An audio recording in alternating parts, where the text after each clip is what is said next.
Lo que sí vimos en la clase el martes pasado en la facultad fue la definición final de lo que para nosotros va a ser una función diferenciable en dos variables. Copiamos un poco la esencia de qué significa que una función sea diferenciable de una variable y la definición va a ser esta. En su momento les dije, la definición es un tanto distinta a la que usa el Stewart. Ustedes lo leen del Stewart, les parece que les cierra la idea y lo entienden desde ahí, no tengo problema. Sépanlo explicar en el momento en el que en todo caso yo les pida la definición de diferenciabilidad en un examen de teoría. Si lo escriben como el Stewart, explíquemelo, nada más. Que no es difícil, quiero decir. A mí me parece que la idea que yo les comparto es la que más cierra la idea de linealización. Entonces, de linealización y de diferenciabilidad. Una función de dos variables se va a decir que es diferenciable en un punto de coordenadas a b dentro del dominio de la función si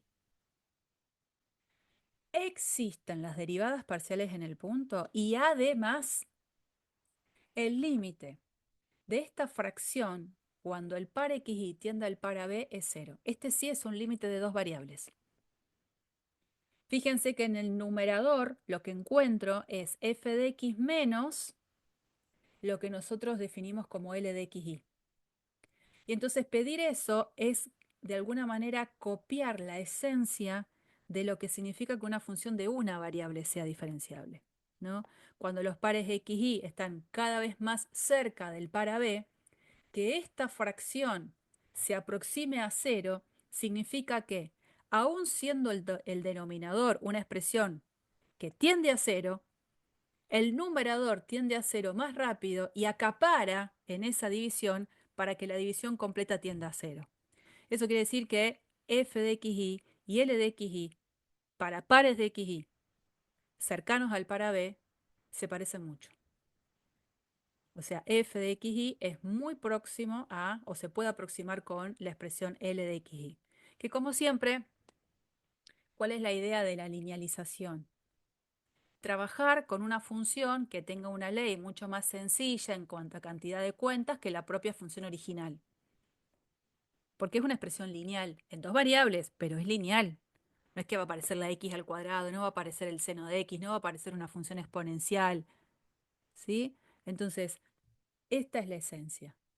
Que una función sea diferenciable de dos variables en un par AB es que el límite de este cociente tienda a cero. Pero es un límite en dos variables, no es el límite que veníamos haciendo para derivadas parciales que sí era en una variable.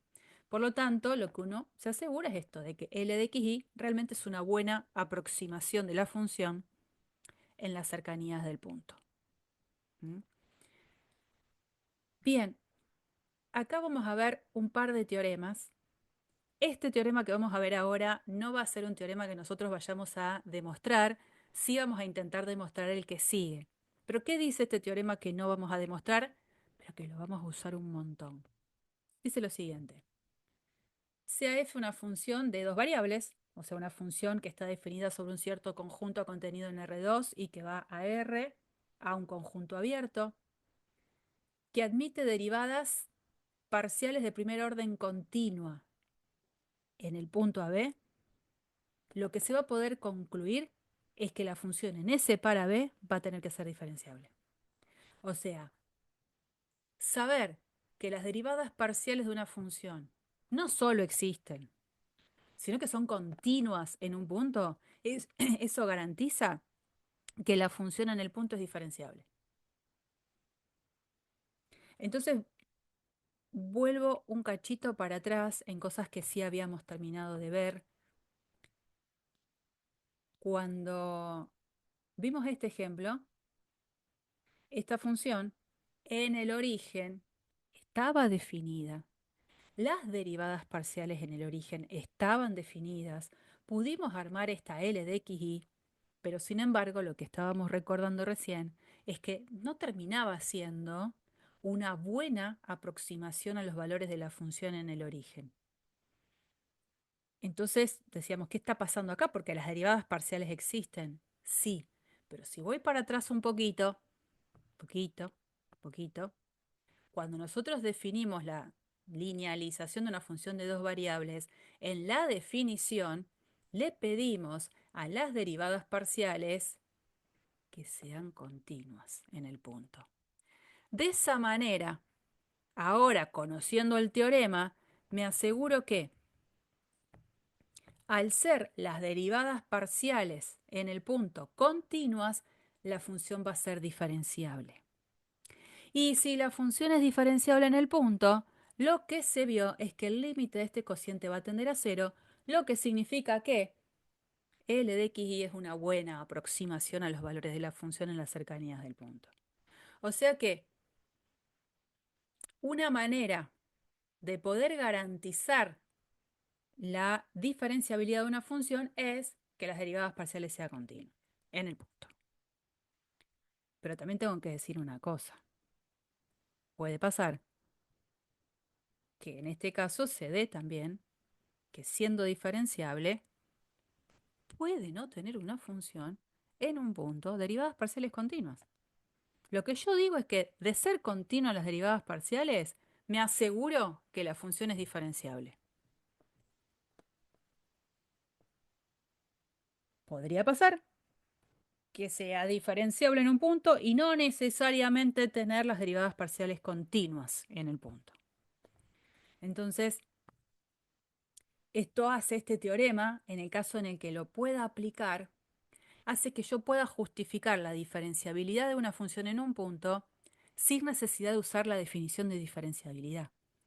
Porque puede pasar que una función, tengo la ley, le calculo las derivadas parciales, a lo mejor son polinómicas, exponenciales, una mezcla con trigonométricas, que son recontra continuas en todos lados, y entonces gracias a eso puedo decir que la función es diferenciable. De esa manera voy a aprovechar este teorema. Teorema 2, que ese sí vamos a tratar de demostrarlo. El teorema 2 dice que si una función definida sobre un cierto conjunto abierto en R2 es diferenciable en un punto, entonces es continua en el punto.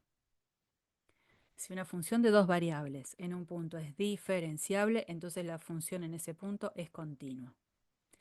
Este teorema es el que tiene mayor contundencia porque recordemos que recién, y lamento esto de ir y volver, pero necesito hacerlo, cuando recién estábamos repasando esto, habíamos dicho, la simple existencia de las derivadas parciales no garantiza que la función en el punto sea continua.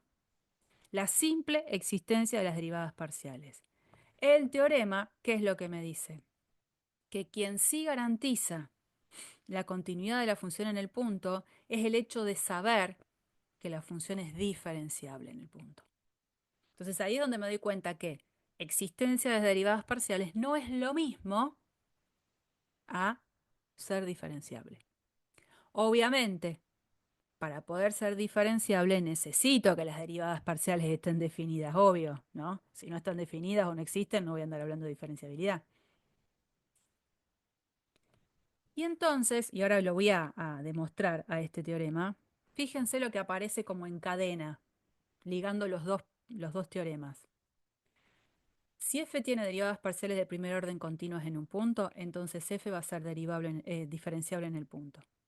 Y si es diferenciable en el punto, la función es continua en el punto. Y este es un caminito de ida. No tiene una vuelta. Se pueden encontrar ejemplos de funciones que siendo continuas en un punto pueden o no ser diferenciables. O sea, la continuidad, quiero decir, no implica que la función sea diferenciable. Y por otro lado, que una función sea diferenciable en un punto no tiene por qué implicar que las derivadas parciales de primer orden son continuas. Es un poco el juego del clásico teoremita de cálculo 1 que me dice que si una función es derivable en un punto, entonces es continua. Pero no tengo por qué volver. La continuidad no garantiza la derivabilidad. Bueno, un poco lo mismo acá. Pero sí hay un buen juego de lectura acá que me sirve. Sí, esto no pasa, o sea, F no es continua en el para B, ¿qué puedo garantizar?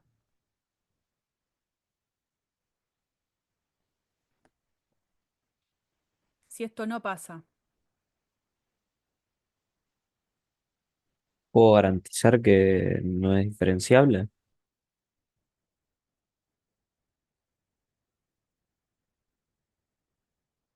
Che, ninguno me siguió. Cálculo uno. F derivable en x igual a A, entonces F es continua en x igual a A. Eso está demostrado en cálculo uno. No tengo por qué pensar que si es continua implica derivable. Hemos visto ejemplos clásicos como por ejemplo el valor absoluto de la función, el valor absoluto de x en cero, la función es continua y sin embargo no es derivable. Pero lo que sí se puede garantizar, al menos, es que teniendo esta implicancia demostrada, hay otra que naturalmente se puede demostrar, que es que no esto implica no esto. Sí, Lautaro, evito un mensaje. Claro, entonces, haciendo un poco ese mismo juego, acá establezco estas relaciones. Si la función no es continua en el para B, entonces lo que voy a poder garantizar es que la función no es diferenciable en el para B. Y que no sea diferenciable en el para B, ¿qué voy a poder garantizar? Ojo lo que dicen acá. ¿Qué garantizaría?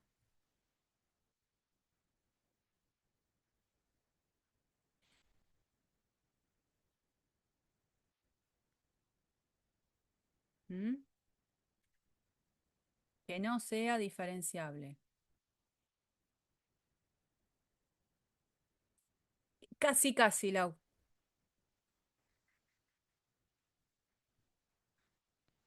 Que la función no sea diferenciable en el para B significa que al menos alguna de sus derivadas parciales de primer orden no son continuas. No digo que las dos, ¿no? Pero los no se van como relacionando. No esto implica no esto y implica no esto. Ahora, la interpretación del no de este último es al menos alguna de las derivadas parciales seguro no es continua. No sé si las dos, pero al menos una. ¿Mm? Bueno, y esta lectura de los no es tan provechosa como la lectura de los sí, que son los que van para abajo. Así que ténganlo siempre en cuenta en los ejercicios, porque siempre hay alguna pregunta relacionada con esto. ¿Mm? Bueno, vamos a tratar de demostrar este ejercicio, ejercicio no teorema, que si es diferenciable entonces es continuo. Vamos a acá,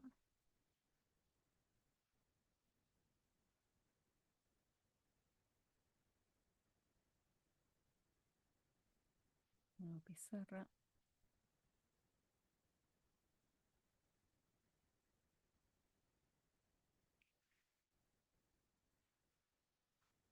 Empiecen a escribirme sobre la pizarra, les pido por favor. Bueno, tengo que mostrar que si f es diferenciable en el para B, entonces basta que digo que no me escriban en la pizarra para que escriban. Para eso están despiertos, ¿eh? F es continua en el para B. Esto es el para B, no intervalo, ¿eh? Estamos hablando del puntito de coordenadas a B. Bien. ¿Cómo se demuestra esto? De demostración. Mostrar que la función es continua en el para B es mostrar qué cosa. ¿Qué tendría que mostrar?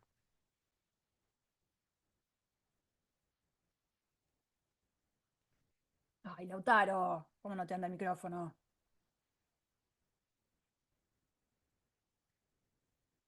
A ver, ¿quién me puede ayudar?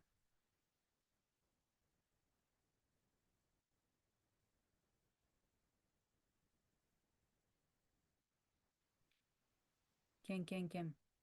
Elías,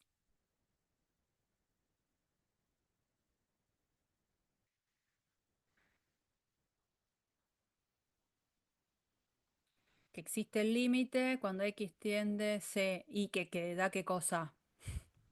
Mirá el esfuerzo que está haciendo para escribir bien. Que da L no. Que da L no. Casi. Si una función es continua en un puntito, ¿qué tiene que pasar? ¿Se acuerdan? Definición es copiar y pegar la misma que de funciones de una variable. Lorenzo,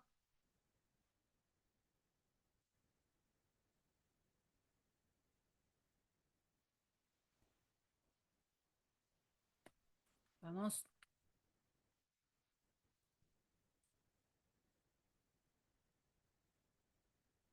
Ay, no sé, Lauti. A ver, ¿el resto lo escucha Lautaro? Capaz que sí, soy yo.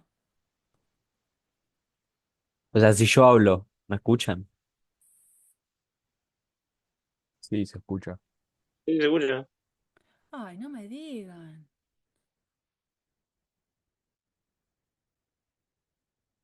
A ver esto. Lautaro, a ver, háblame. Ahora, hola, hola, hola, hola, hola, hola, hola, hola. Ahí te escucho. Era otra cosa. Gracias. Vos veías que me hablabas y yo no te escuchaba. Bueno, entonces Lautaro, ya que sos el que me contesta, que sea continua en el para B, ¿qué significa?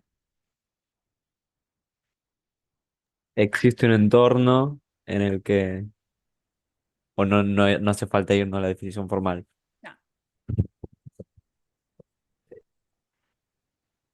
no estaba tan mal lo que venías escribiéndome vos, ¿eh?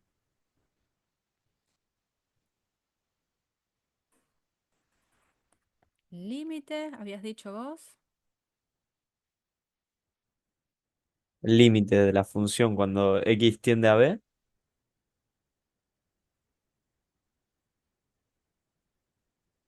¿qué tenía que pasar? tiene que existir. Sí, ¿qué más? Ah, y tiene que ser igual a la función en, en AB. Es eso. Esto es básicamente lo que yo quiero probar, ¿no? Yo quiero probar que este límite es igual a f en el par AB. Bueno, una vez que queda claro eso que quiero mostrar, digo, bueno, ¿cómo voy a eso? Y la idea es bastante simple. A ver, f de xy. ¿Cómo lo puedo? ¿Se acuerdan que en cálculo 1 hacíamos algo parecido? La idea era reescribir la función de alguna manera conveniente y después evaluar el límite. Y yo voy a hacer algo similar. F en el par xy lo puedo escribir como f en el par xy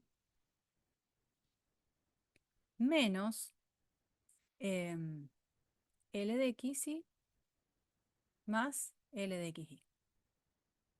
Sumo y resto una misma expresión.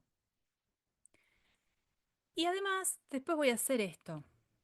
Esto es f de xy menos L de xy. Y acá voy a dejar un espacio porque voy a poner más L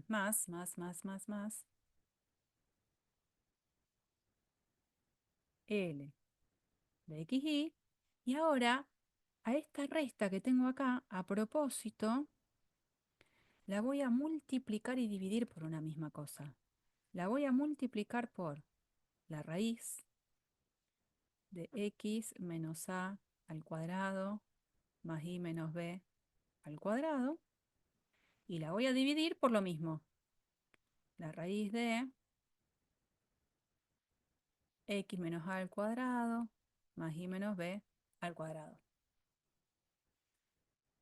Y a pesar de que uno dice, pero si estaba tan chiquitito f de x y mira cómo lo termino escribiendo, resulta que va a ser una situación beneficiosa. Porque ahora yo voy a calcular el límite cuando el par xy tiende al par AB de lo que es la función f de xy. ¿A qué va a ser igual? El límite, cuando el par xy tiende al par b de, y copio esto, ¿no? Que después voy a hacer las tendencias por cada uno de los factores. Voy a escribir f de xy menos L de xy sobre la raíz de x menos a al cuadrado más y menos b al cuadrado por, otra vez lo mismo, la raíz de x menos a al cuadrado más y menos b al cuadrado más, y acá en vez de escribir L de xy, voy a escribir de manera este, bien desmembrada todo lo que significa L de xy, que por definición es f en AB más la derivada parcial con respecto a x en el par AB por x menos a, más la derivada parcial con respecto a y en el par AB, se me terminó el renglón, por y menos b. Por, ¿no? Ahí es por y menos b. Y digo, ¿y esto a qué tiende ahora? Miren, creo que me puedo ir un poquito para arriba. Sí.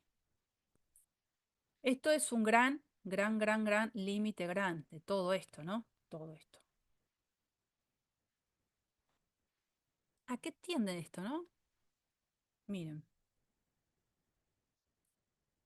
cuando el par XY tiende al par AB, ¿a qué tiende esto?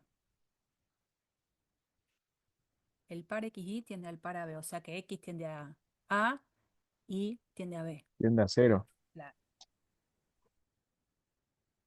Naturalmente eso por reemplazo directo tiende a cero. Cuando algo tiende a cero, tengo que tener cuidado de quien lo multiplica no me traiga un problema. Por ejemplo, que tienda a infinito.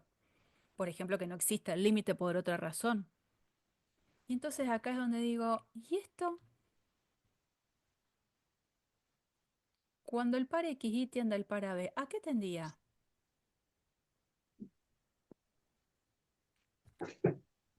Yo no me olvido el dato que tengo, que es que la función es diferenciable en el punto. Y si la función es diferenciable en el punto, por definición de diferenciabilidad, esta fracción ¿a qué tendría?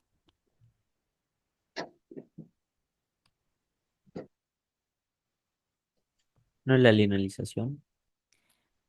No es que sea la linealización. Por definición de diferenciabilidad, este cociente, cuando el par XY tendía al par AB, tendía a cero. Que es de donde decíamos, bueno, quiere decir que cuando el par XY está cerca del par AB, quien tiende más rápido a cero es el numerador comparado con el denominador. O sea, toda esta fracción tiende a cero, pero porque f, qué poquito que se ve ese. Entonces, porque f es diferenciable en el par AB. Por eso lo puedo decir, por eso puedo decir que esto tiende a cero. Porque por hipótesis yo tengo que f es diferenciable. Y después, bueno, me quedan algunos otros términos más por evaluar. Cuando el par X tiende al par AB, insisto, es porque el X tiende a A y porque el Y tiende al B. Entonces, ¿esto a qué tiende?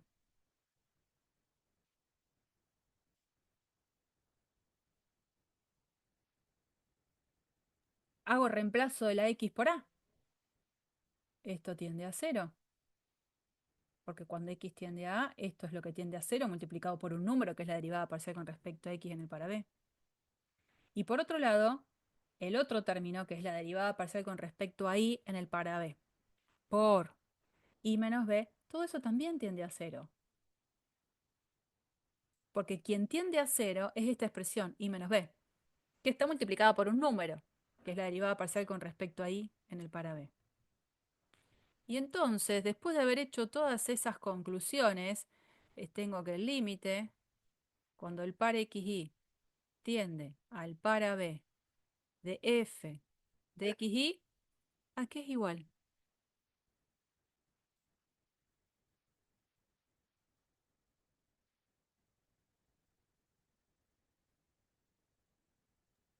F en AB.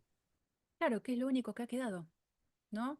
Porque me fijo, y esto, cuando el par XY tiende al par AB, es una constante, o sea que tiende a él mismo, a F en AB, o sea, 0, 0.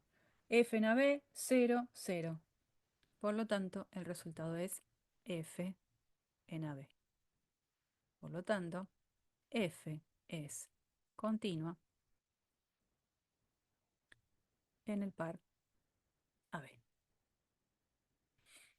Y ahí se demostró que la diferenciabilidad de una función en un punto implica la continuidad. ¿Mm?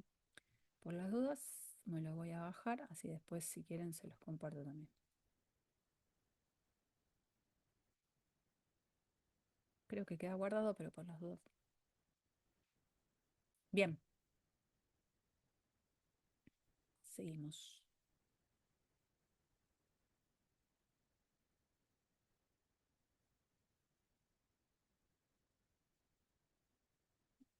Esperen un cachito, voy a probar una cosa. Voy a esto. Ah, ¿y yo puedo aparecer ahí abajo? ¿Qué? No, ese no. No, ese no. No, pero no, no voy a hacer esto, queda feo. Ustedes no están viendo esto, yo estoy mirando, digo, en la grabación capaz que aparezco ahí, yo no ¿ustedes me ven en algún Ahora lado? sí. Sí, sí. No, me da mucha gracia, ¿no? No, no, no, me voy a sacar porque me da gracia. Voy a dejar como estaba antes. ¿Qué me voy a meter ahí? Listo. Bueno, este teorema entonces los vamos a usar un montón, ¿eh? Después en la práctica. Bien.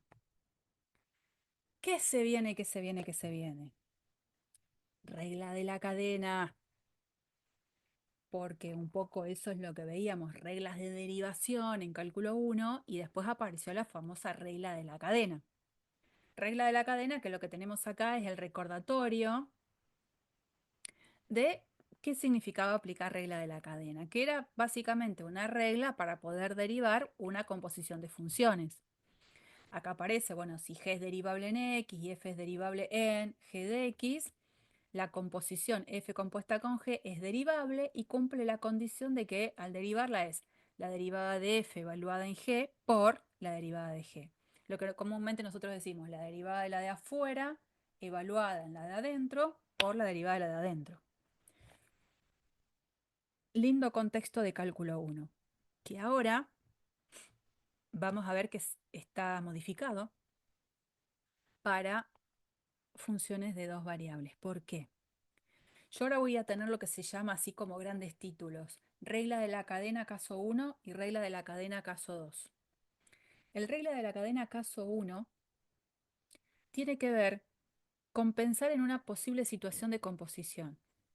Pensemos inicialmente en una función de dos variables, una z igual a f de xy, donde la x es una x de t y la y es una y de t. Son funciones que dependen de t. Cuando yo hago esta composición, f en el par x de t y de t, esa gran composición me termina quedando una función de una variable. Entonces, si tanto la función de dos variables como las funciones de una variable son diferenciables, lo que voy a poder decir es que esta composición es derivable. Y escucharon bien, derivable, que es lo mismo a diferenciable para funciones de una variable. ¿Y cómo se va a poder calcular la derivada de esta función w? Algo así como aplicar la regla de la cadena conocida, pero por componentes. Miren esto. Si quieren lo vemos desde abajo, en la notación que aparecen los primitas. ¿Cuándo puedo poner la notación de primita? Cuando la función es de una variable. Como la w es de una variable, tiene sentido hablar de w' de t. ¿Cómo se escribe esta regla de la cadena? No la vamos a demostrar, la vamos a usar. Es la derivada parcial de f respecto a x, evaluada en todo lo de adentro por, yo diría, la derivada de lo de adentro, ¿no es cierto? Pero lo de adentro respecto a la variable en la cual me quedé, que es con respecto a x. Entonces, la derivada parcial de f respecto a x, evaluada en x de t y de t por x'. Eso es porque miré la primera variable. Ahora lo mismo tengo que hacer para lo que sería la segunda. ¿Qué hago? Derivada parcial de la de afuera con respecto a y, evaluada en la de adentro, por la derivada de la variable en juego, que es y. Digo, podría buscarle la vuelta de decirlo muy parecido a regla de la cadena para funciones de una variable. ¿Ok? Y entonces puede pasar que tenga un ejemplo como este. Si quieren, es más, esta notación a lo mejor la podríamos compactar un poquito más con la otra, ¿no? Decir, w' de t es derivada parcial de f respecto a x, evaluada en x de t y de t por x' de t, más la derivada parcial de f respecto a y, evaluada en todo lo de adentro por y' de t. Podría escribirlo también con esa otra notación, la que ustedes quieran, la que les resulte más simpática. La idea es que no mezclen las dos. O sea, no, esta la escriben así y después esta la escriben con la D dibujada, no. No, pónganse de acuerdo con estilos de notación y ya está. Bien, vamos a ver el ejemplo donde dice usar regla de la cadena para calcular la derivada de esta función. Esta z igual a x por y sería lo que yo llamaría mi f de xy. Y dice a lo largo de esta trayectoria donde x es igual a coseno de t, o sea que esta es mi x de t, e y es igual a seno de t, o sea que esta para mí sería mi y de t, y específicamente lo quiere hacer en t igual a pi sobre 2. Bueno, yo tengo que derivar, como dice ahí, esta función, pero cuando la restrinjo ver a puntos donde la x y la y reservan o se preservan esta escritura, o sea que es restringir la mirada de la función a que x y ahí dependen de un t. Entonces yo fabrico esto, f de x de t y de t. A esto lo bautizamos, por ejemplo, como w de t. El ejercicio lo que me pide es que evalúe la derivada de esa composición específicamente en pi sobre 2. Pero como dice ahí, usando regla de la cadena. Y estamos hablando de regla de la cadena que a lo mejor yo podría incorporar caso 1, ¿no? Caso 1 de regla de la cadena. Como cualquier derivada de la cual conozco o conozco las leyes involucradas, lo que puedo pensar es, primero, calcular w' de t para después, segundo, calcular w' en pi sobre 2, en el puntito en cuestión. Esa va a ser un poco nuestra trayectoria para resolver este ejercicio. Bueno, ¿quién es w' de t? En general creo que sirve volver a escribir la formulita derivada parcial de f respecto a x en x de t y de t por x' de t más derivada parcial de f respecto a y en x de t y de t por y', ¿no? Entonces, ¿de qué me doy cuenta? Que hay cosas que necesito conocer. Necesito conocer la derivada parcial de f respecto a x, necesito conocer la derivada parcial de f respecto a y, y luego necesito conocer x' e y'. Entonces, ya que está, voy a hacerlo acá de costado. ¿Quién sería la derivada parcial de f respecto a x? La f es la función esta que tengo acá, ¿eh? ¿Quién sería la derivada parcial de f respecto a x?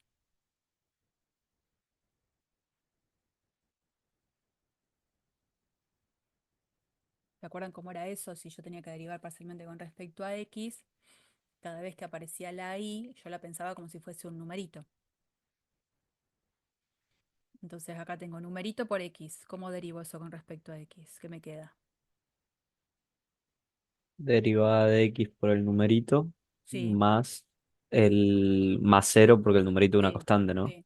Y entonces, perfecto. ¿Qué queda? ¿Está bien? Seno de t No, no, no, por no. Acá, numerito. esto. La derivada parcial de f respecto a x. ¿Quién es?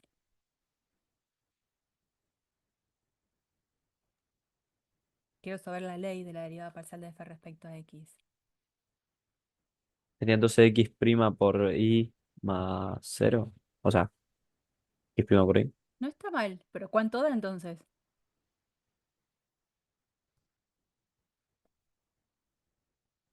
Porque como que estás razonando, y entonces, ¿cuánto es la Seno derivada? cuadrado de t. ¿Por qué involucras acá esto? Cuando yo, ojo, yo me parece que me estás respondiendo otras cosas, Lau. Estoy medio perdido con esto, profe, no te voy a Bueno, pará. mentir. Mi función es esta, la vuelvo a escribir acá. Ahí hay alguien que me escribió, ahora me voy a fijar. La función es esta. Después te vas a fijar que está compuesta con otra cosa. Si tu función es esta, la derivada parcial de f, sí, Agus. La derivada parcial de f respecto a x. ¿Quién es? De acá. Y Y. De la misma manera necesito encontrar la derivada parcial de f respecto a y. ¿Quién sería? X. x. X. Genial. Yo estoy como dejando en claro las cosas que necesito conocer. Esto ya lo sé, esto ya lo sé. ¿Qué más necesito? X', X' de t, ¿quién sería?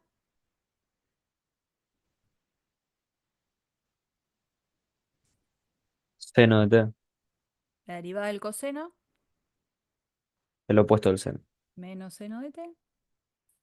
Y después, esto ya lo tengo entonces, y ahora me falta y' de t. ¿Quién sería y' de t?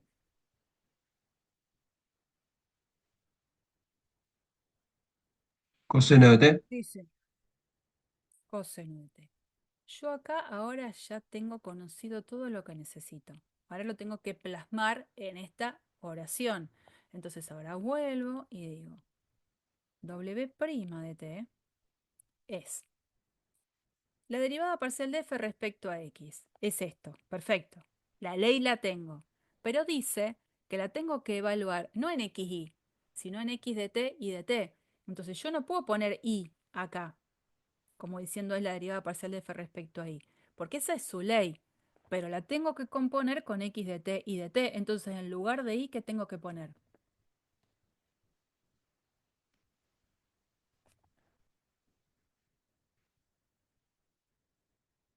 Seno. Sí.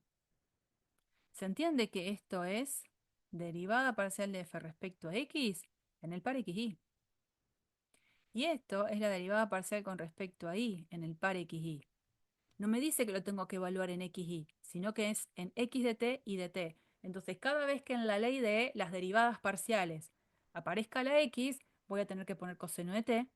Y cada vez que aparezca la y, voy a tener que poner seno de t. Entonces, derivada parcial de f con respecto a x, que acá tengo la ley, pero en x de t y de t es seno de t. Después dice por x' de t. ¿Quién es x' de t? Menos seno de t. Más derivada parcial de f respecto a y.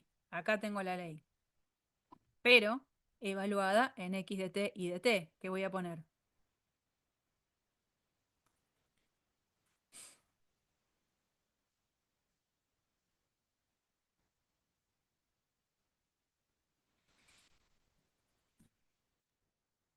Coseno. Sí, coseno. Por y' de t. Y' de t vengo acá. Acá lo tengo coseno de t.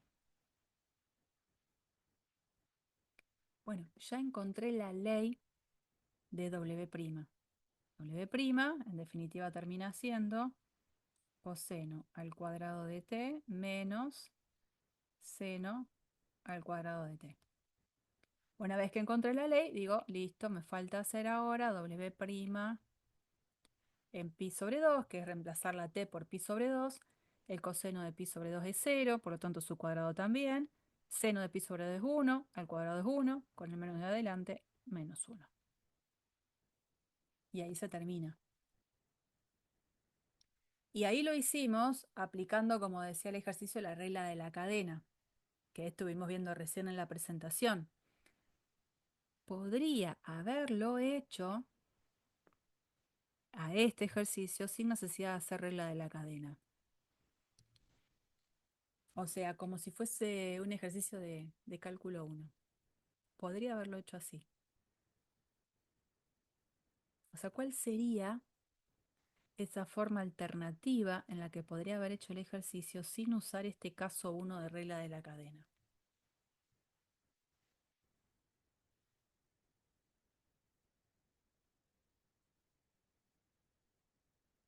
¿Cómo lo podría haber hecho?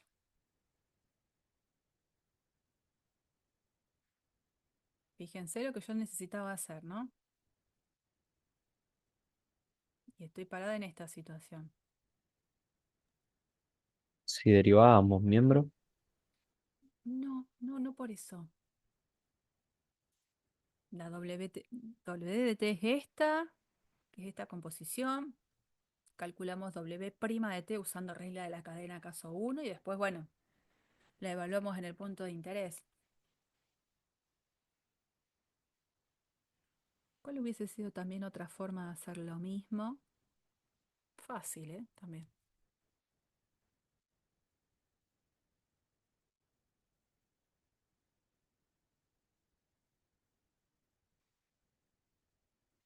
¿Yo puedo saber la ley de W de t?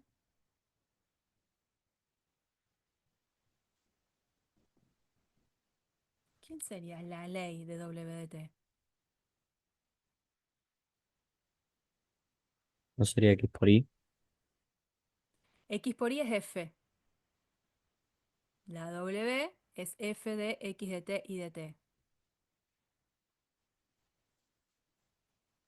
Coseno de T por seno de T. ¿No sería?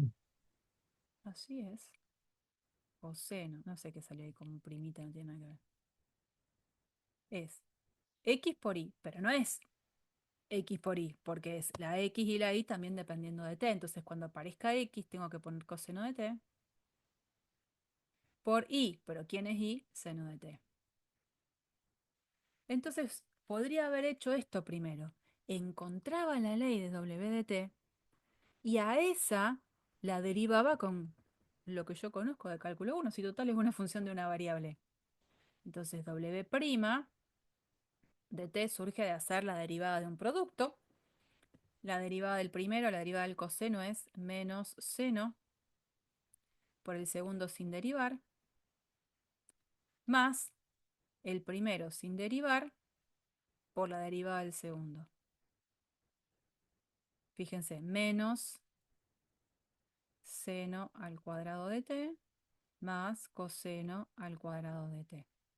Me da exactamente lo mismo, salvo el orden, ¿no? Lo mismo.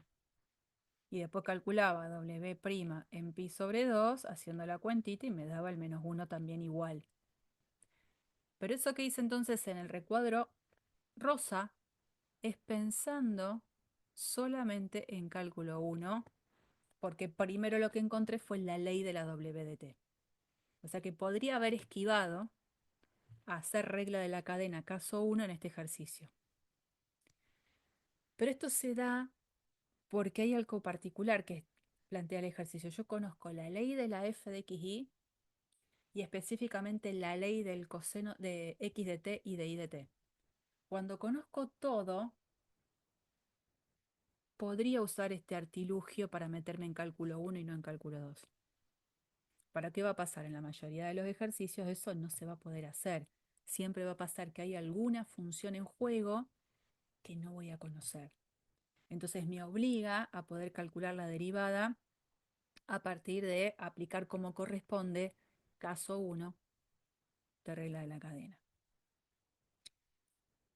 Una cosa que quiero aclarar y son estas cosas que uno siempre tiene miedo de aclarar porque capaz que les queda fijo eso y no quiero, pero lo tengo que decir. En este paso en el medio, miren, acá, hay un paso en el medio, ya que aprovecho el espacio un poco en blanco que ha quedado. Voy a sacar esas flechas azules. En este lugar en el medio, podría pasar porque el steward lo hace y no está tan bueno. Porque el steward hace esto. Dice W' de T es. Lo que estoy escribiendo acá dentro del recuadro naranja no está bien. Esto no está bien, ¿eh? Pero lo voy a escribir para después borrarlo. Dice la derivada parcial de f respecto a x. ¿Quién es? Y. Por x' de t. ¿Quién dijimos que era x' de t? Menos seno de t. Más derivada parcial de f respecto a y, que es x, por y' de t, y' de t, que es coseno de t. Y entonces el steward después dice, bueno, pero ¿quién es y quién es x? Y entonces el paso siguiente sí es el mismo al nuestro. No está linda, no está buena esta expresión del medio. No hagan estas mezclas de variables porque acá veo 3 variables en juego. La y, la t y la x. Y en realidad si yo pongo acá W' de t, la única que es variable es la t. Entonces este paso del medio no lo hagan. No está bien. Por eso insisto con, de manera separada, fijarme quién es cada uno de los actores que participan en la fórmula y después hago la interpretación como corresponde. O sea que esa expresión del medio, no, esto no lo pongan. Pasen directamente al paso como hicimos nosotros, interpretando, por supuesto, la fórmula del caso 1. Eso, una aclaración que espero no sea para una confusión, sino al contrario. Bien, no es difícil. Me tengo que aprender la fórmula de caso 1 de regla de la cadena. Y no todo es tan simple porque aparece el caso 2. El caso 2 de regla de la cadena, que digamos es el que da pie a que encima se abran un montón de situaciones, es el que está relacionado con la siguiente situación. Una función f de 2 variables, diferenciable. Y la x y la y, a su vez, son funciones que dependen de otras dos. No de una sola, de otras dos. Entonces, cuando planteamos la composición, f en x de st, y de st, lo que encuentro es una nueva función que la renombramos como w, que depende de s y de t. O sea, es una nueva función de 2 variables. Cuando las funciones en juego son todas diferenciables, esta gran composición también termina siendo una función diferenciable, pero esta función w ahora tiene sentido que le calcule las derivadas parciales. Antes de la w tenía sentido calcularle su derivada porque quedaba una composición que terminaba dependiendo de una sola variable. Ahora hay 2 variables en juego. ¿Y cómo es esto? Para recordarlo. Otra vez como antes. Es ir pasando variable por variable, pero teniendo en cuenta ahora que todo lo que aparece son derivadas parciales. Fíjense, si quiero derivar parcialmente a la w con respecto a s, voy a ir paseando por las componentes de la función f original, que es la de afuera. Entonces es la derivada de la de afuera respecto a x, que es la primera componente, por la derivada de esa primera componente respecto a la variable s en juego. Más, y ahora sigo por la segunda componente de la f. Derivada parcial de f respecto a y, evaluado en todo lo de adentro, por la derivada de esa segunda componente, pero respecto a s. De la w también tiene sentido que me pregunten la derivada de W respecto a t. Entonces, cuando me preguntan la derivada de W respecto a t, fíjense que empiezo igual. Esto es igual a esto, la derivada de f respecto a su primera variable, evaluada en todo lo de adentro, pero ahora por la derivada de esa primera variable respecto a t. Más, y ahora lo mismo con la segunda componente. Van a ver de nuevo que hay una parte que es idéntica, derivada parcial de la de afuera respecto a y, evaluada en todo lo de adentro, pero por la derivada de esa segunda componente respecto a t. Esta es la fórmula de caso 2 de regla de la cadena. Ahora son siempre derivadas parciales. No aparece una prima, ¿no? Una x', una y'. Siempre son derivadas parciales.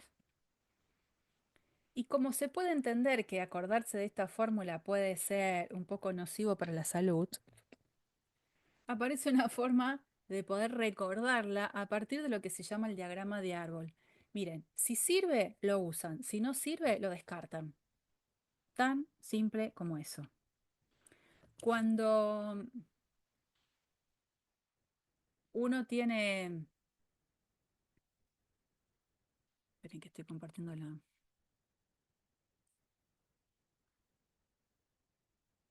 Tiene que justamente derivar. ¿No es posible? ¿Qué le pasó? Ah, ahí está.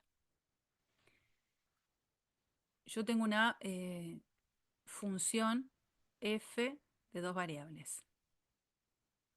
Y a la vez, la raya infantable. X que depende de, de S y R, ¿qué son? No, ¿cómo era? Esperen un segundo que me fijo yo, aunque no les va a aparecer a ustedes. S y T. S y T y la I de S y T.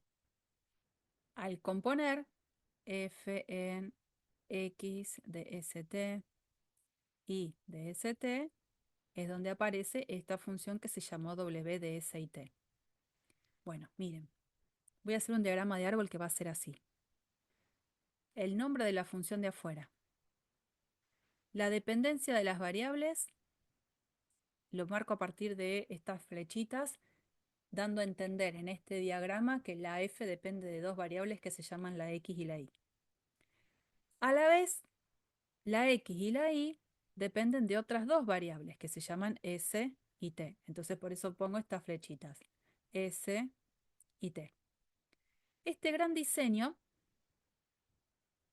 vamos a ponerle un color ahí,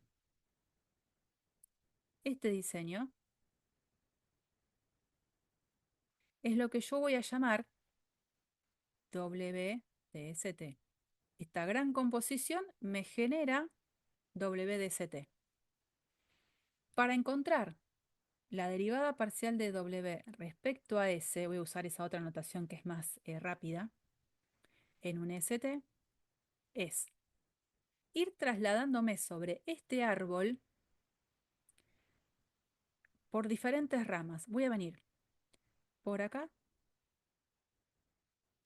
y voy a llegar a la hojita S. El diagrama de árbol es porque básicamente acá lo que tengo en F es la copa del árbol y el S y T, las últimas letritas de abajo de todo, son las que yo llamaría las hojitas del árbol. Y cada una de las flechitas formarían las diferentes ramas del árbol. Entonces yo lo que tengo que hacer es ver por qué caminos puedo llegar a la hojita S, que es la que yo necesito. Entonces, partiendo de la copa del árbol, puedo venir por acá y luego salir por acá, o puedo venir por acá y seguir por acá. Entonces voy a tratar de escribir ese camino en el desarrollo de la fórmula. ¿Yo qué hice? Acá voy a escribir. Lo voy a hacer con otro color, a ver, con este rojo. Cuando voy de f hacia x, lo que voy a interpretar es derivada parcial de f respecto a x.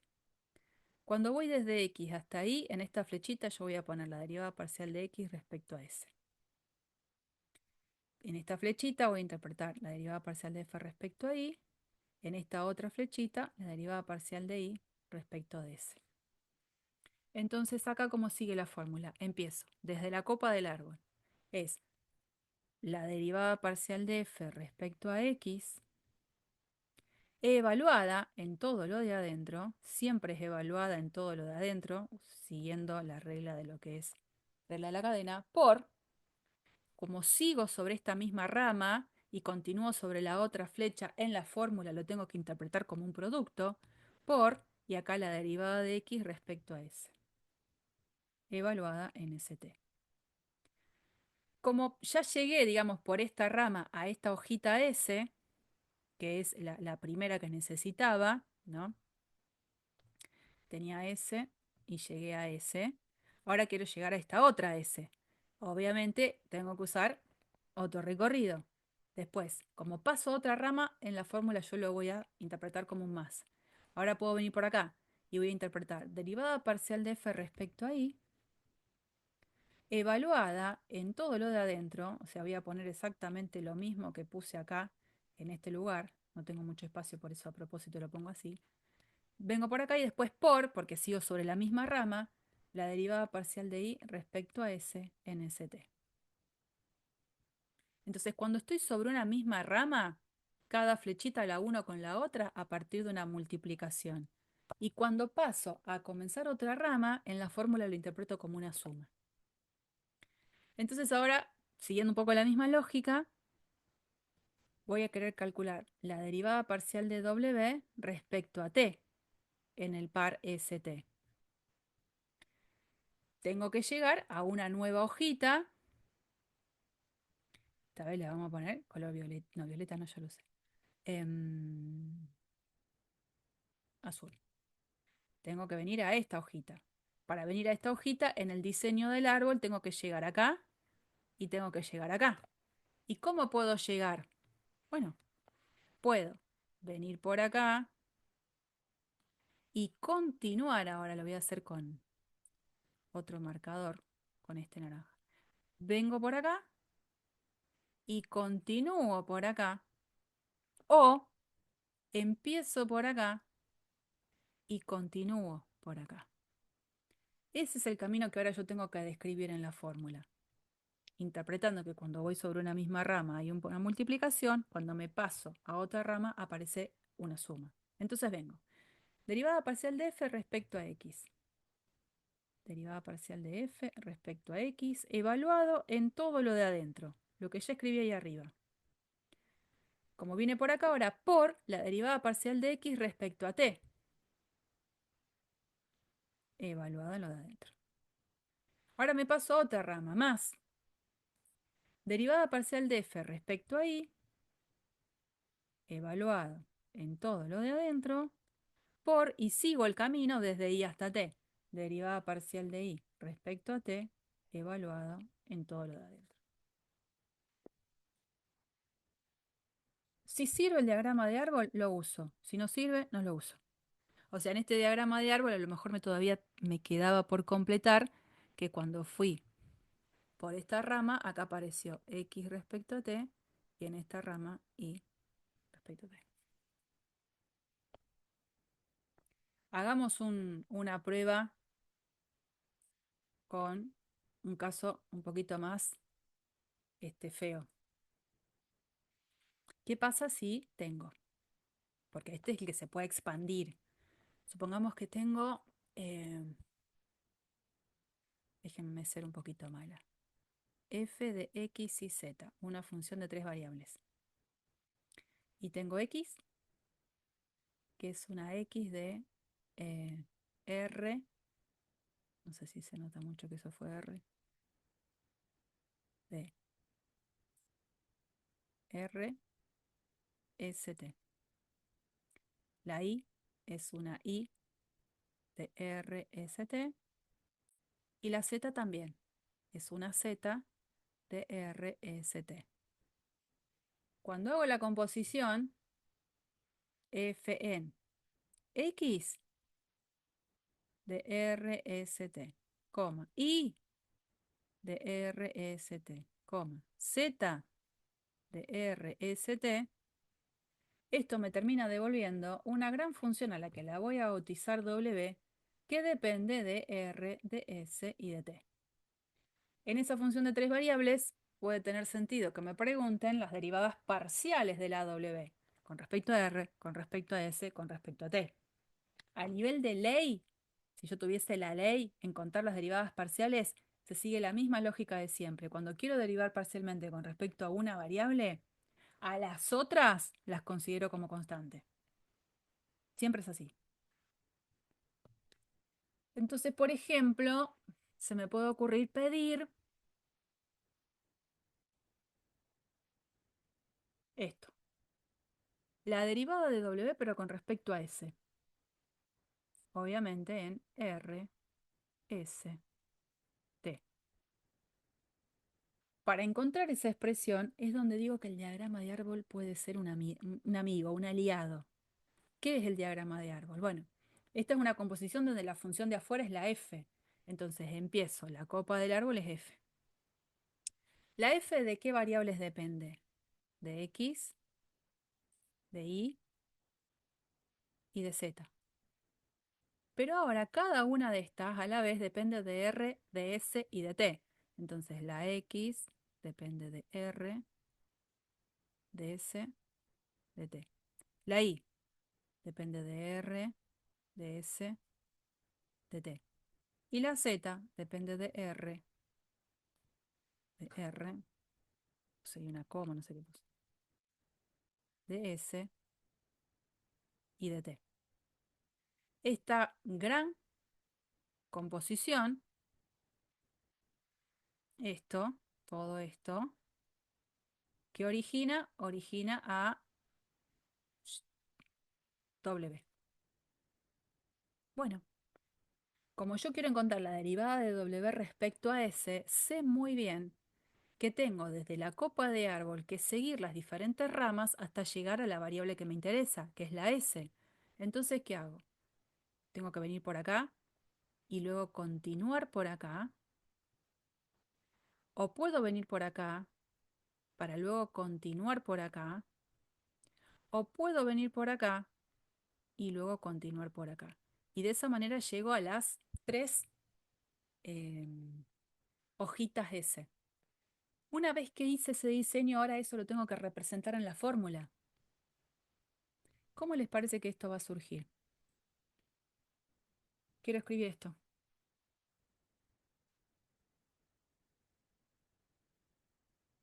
Es siguiendo la misma lógica que la anterior.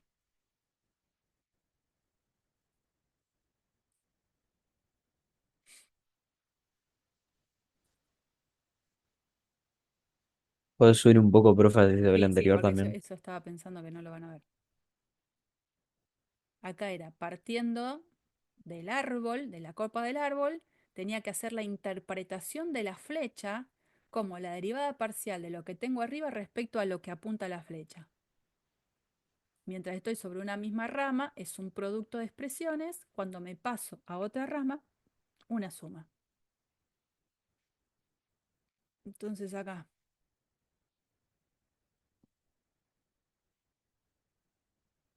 en la primera rama es la primera que tengo acá, esta. ¿Cómo interpreto eso en mi fórmula? Cada flechita tenía una interpretación en rojo.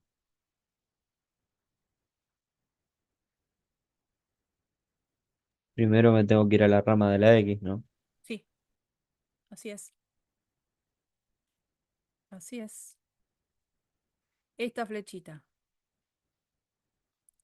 Voy a interpretar derivada parcial de f respecto a x. Entonces es derivada parcial de f respecto a x evaluado en todo lo de adentro. Y todo lo de adentro va a ser esta cosa monstruosa. Como sigo sobre esta misma rama, lo voy a multiplicar por ¿quién? La derivada de X respecto de S. Sí. En esta flechita yo lo que voy a hacer es interpretar la derivada de x respecto a s. La derivada de x respecto a s evaluada en RST. Después, como paso a otra rama, aparece el más en la fórmula. Y ahora vuelvo a hacer algo parecido. De acá hasta acá, ¿qué voy a pensar? ¿Qué voy a interpretar?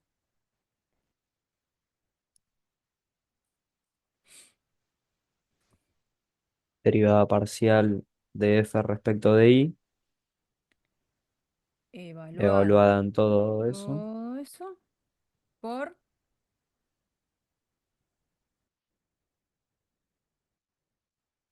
derivada de y respecto de s. derivada de y respecto de s en RST.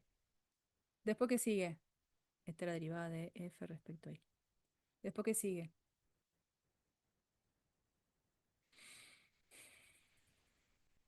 Voy a otra rama. Y si voy a otra rama, ¿qué aparece en la fórmula? Más.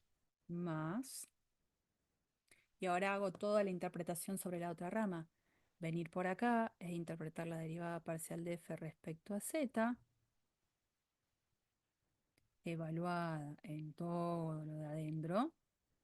Y después tengo que venir acá. Y para venir acá, ahí evidentemente tengo que interpretar la derivada de z respecto a s en RST. Bueno, esta expresión es bastante extensa, si la tengo que escribir totalmente completa, ¿no? Y bueno, imagínense si tengo una función originalmente de más variables, donde cada una de ellas depende de más variables, un árbol tremendo en cantidad de ramas, pero que la lógica para originar la fórmula es siempre la misma. Me manejo sobre una misma rama y evidentemente voy a tener que hacer productos entre derivadas parciales, paso a otra rama y lo que voy a hacer es sumar expresiones. Esto no era recontra complicarles la vida, sino mostrarles que puede pasar que aparezcan estas situaciones. Más funciones en juego. Bien, me voy para el otro.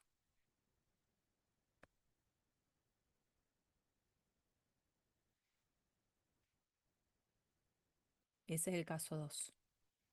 Que, bueno, esta observación que está en azul, nada más lo que dice es que puede pasar que me lo pregunten evaluar en algún punto en concreto, nada más. El dibujito, que lo hicimos recién en la pantalla, que se supone que debería ayudar, si no ayuda a nadie, no lo hacen, pero deberían acordarse bien la fórmula. Y supongamos que me están pidiendo que haga con caso 2 de regla de la cadena las derivadas parciales de esta función w, donde lo que conozco es que la función original es la función x cuadrado y cubo, donde la x y la y dependen de s y de t. La x de st es t seno de s y la y de st es st cuadrado. Me pide el ejercicio que encuentre las derivadas parciales de esta composición utilizando regla de la cadena. Bueno, vamos a hacer una derivada parcial, porque si no va a ser como súper tedioso. Vamos a tratar de encontrar la derivada de w respecto a s en st. Yo que ustedes haría el diagrama de árbol, a mí me sirve, o al menos yo lo voy a hacer, ¿no? Después si no lo quieren hacer, por supuesto no hay problema. Acuérdense bien, ¿no? Tengo esta situación. Esta situación es la que acá en esta composición se la está llamando w de st. Entonces, para encontrar la derivada de w respecto a s, tengo que llegar a la hojita s, que puedo venir por acá y seguir por acá, o puedo venir por acá y seguir por acá. Vamos a hacer la interpretación, que ya lo estuvimos haciendo en un caso más complicado, donde venir por la primera flecha en rosa que estoy marcando es calcular la derivada parcial de f respecto a x, pero en todo lo de adentro, x de st y de st, por la derivada parcial de x respecto a s en st. Ya hice todo este recorrido hasta que llegué a la primera hojita S y ahora tengo que ir y llegar a la segunda hojita. Para eso me tengo que cambiar de rama. Al cambiarme de rama en la fórmula aparece un más. Y entonces vengo por acá. Derivada parcial de f respecto a y en todo lo de adentro. por la derivada de y respecto a s en st. ¿Qué necesito conocer? Y derivada parcial de f respecto a x, derivada parcial de x respecto a s, derivada parcial de f respecto a y, derivada de y con respecto a s. 4 cosas que necesito conocer. Entonces, para seguir el viaje de escribir esto, voy a tener que saber de manera detallada qué me da cada cosa. Entonces yo lo voy a escribir acá abajo,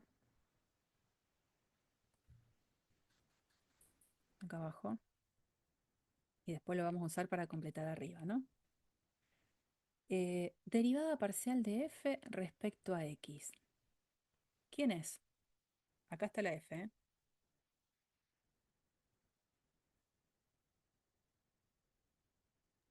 2x y cubo.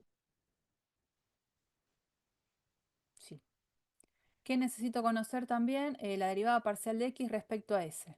Entonces, derivada parcial de x, acá, pero respecto a s.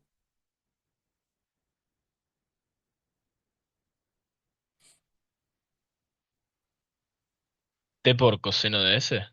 Sí, señor. ¿Qué más necesito? La derivada parcial de f respecto a y.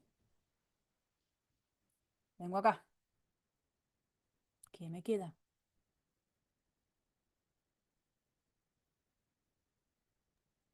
3y 3y cuadrado. cuadrado por x cuadrado. Sí.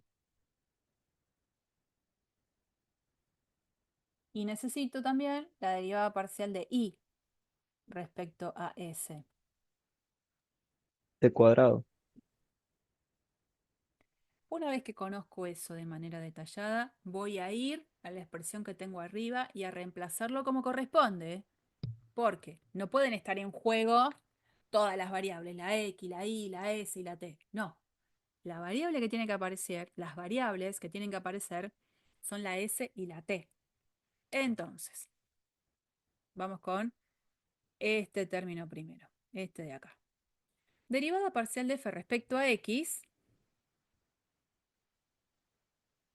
pero evaluada en x de st y de st.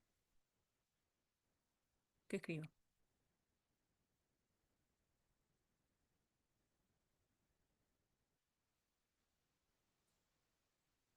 2 paréntesis t seno de s. Sí. Y después st al cuadrado al cubo.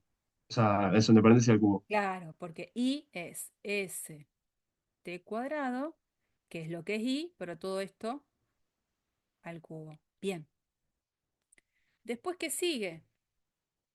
Esta parte. X, derivada parcial de x con respecto a s, evaluada en st. ¿Qué pongo? T coseno de s. T coseno de s. Así está bien. Sigo. Vamos a venir por acá. Derivada parcial de f respecto a y, pero evaluado en x de st y de st. Derivada parcial de f respecto a y lo tengo acá. Más. ¿Qué pongo entonces?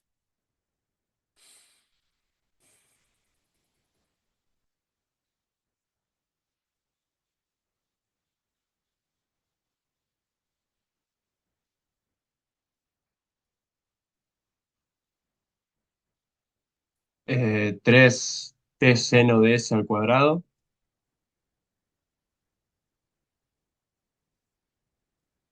st al cuadrado y eso al cuadrado. Bien. Y después, lo que falta agregar es por y derivada parcial de y respecto a s en st. Entonces, ¿qué agrego ahí? T cuadrado. Sí. Ya tengo básicamente el ejercicio resuelto, al menos en esta derivada parcial con respecto a s. ¿Qué es lo que queda en el paso siguiente? Y bueno, agrupar, se aparecen T con las T, las S con las S, que es el paso siguiente más algebraico, que no es que tengo que andar sabiendo ninguna regla de nada, ¿no? En este caso, este t con este t que está al cuadrado al cubo, lo voy a juntar con este otro t de acá afuera, a ver cómo quedaría. Constantes, acá hay una sola, la 2. ¿T a la cuánto me va a quedar?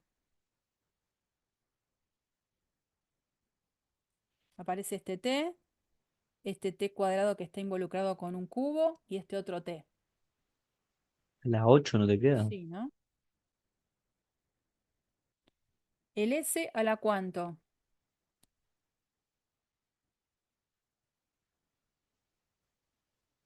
Cubo. El cubo. Y después, seno de s coseno de s.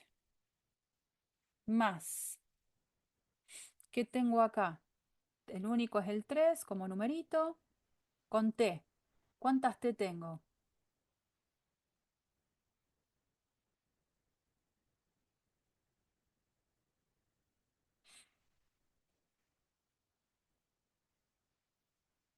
Queda la 8 de nuevo. Sí.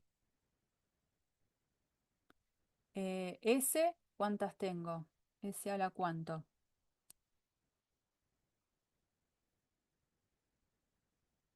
Esta es la única que aparece, el cuadrado. Y después, seno al cuadrado de S. Ya llegar ahí es un golazo, ¿no? Pero, qué sé yo, podría sacar, si quiero, factor común, t a la 8. ¿Qué más? Si quisiera sacar factor común, t a la 8, S S cuadrado a la dividido. 2. s a la 2 y Háblalo. ¿qué más?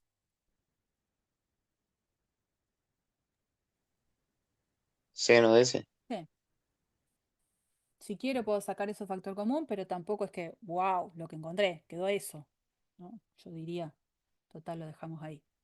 Esto fue solo hacer la derivada parcial de w con respecto a s. Habría que hacer la cuenta de calcular la derivada parcial de w respecto a t, que sería usar este diagrama de árbol, pero ahora a llegar a las hojitas t.